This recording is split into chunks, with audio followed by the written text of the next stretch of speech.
তার আত্মার কামনা করছি। আপনারা জানেন দেশমাতা যিনি স্বৈরাচার এরশাদ বিরোধী আন্দোলনে ভূমিকা রেখেছিলেন, জেল জুলুম খেটেছিলেন, আপনারা জানেন বিগত ১/১১ সময় তাকে যে অত্যাচার নির্যাতন করা হয়েছিল, উনি দেশ ছেড়ে চলে যাবেন। এই দেশ আমার, এই দেশ ছেড়ে আমি কোথাও যাব না।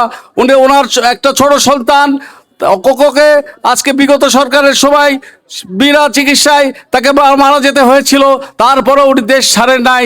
ওনার বড় সন্তান তারেক রহমান বিদেশ বিভূমি লন্ডনে থেকেছেন এবং সেখান থেকে আমাদের নেতৃত্ব দিয়েছিলেন, এবং তারপরেও বেগম খালেদা জিয়া দেশ ছাড়ে নাই।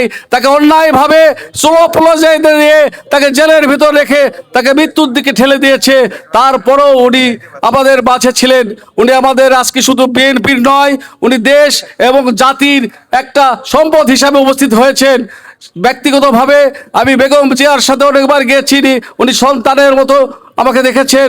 আমি ব্যক্তিগতভাবে আমার পরিবারের থেকে তার কাছে একটি বিষয়ে আমি কৃতজ্ঞ রয়েছি। সে ঘটনাটি হচ্ছে আমার নিজের মা, জন্মদাত্রী মা যখন হাসপাতালে ভর্তি ছিল, ইব্রাসিন হাসপাতালে প্রতিদিন 50,000 টাকা লাগতো, তখন আইসিইউতে ছিলেন। তখন তার কাছে যখন বলছো তুমি কেমন আছো, আমি বললাম যে আমি ভালো নেই, কারণ আমার মাকে আমি পিজিতে ভর্তি করতে পারি নাই। উনি পিজিতে ভর্তি করেছিলেন এবং তারপরে 2.5 মাস উনি বিনা চিকিৎসা এবং আর্থিক সহযোগিতা করে আমার মা 8 বছর বেঁচে ছিলেন। সেজন্য আমার পরিবার থেকে আমি বিএনপি করে কিছু না পেলেও অন্তত তার কাছে যে আমার মাকে 8টা বছর পেয়েছিলাম, এরকম অনেকের মানবিক কারণে ওনার কাছে আমরা সবাই ঋণী। যাই হোক, সবাইকে দুঃখিত, সবাইকে আমার বক্তব্য দিতে পারছি না। আপনাদের মাঝে উপস্থিত হয়েছেন উনি বিএনপির যে নির্বাচন পরিচালনা কমিটির